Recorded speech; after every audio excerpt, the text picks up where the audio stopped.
नमस्कार मित्रांनो.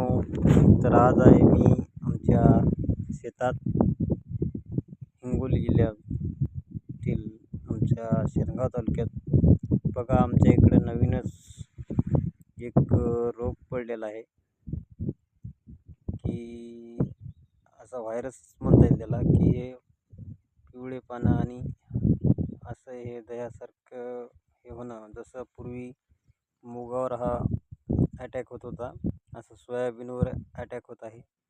याला येल्लो मोजॅक म्हणतो, पण याचं अजून काही निदान कोणाच्या हाती आलेलं नाही. तर असे झाडं होतात आणि त्यामुळे उत्पादन कमी होते आणि आता तर हद्दच झाली. हा बघा, ग्रीनमधून येल्लोमधून परत व्हाईटमध्ये यायले. हा एक नवीन आजार आलेला आहे सोयाबीनमध्ये.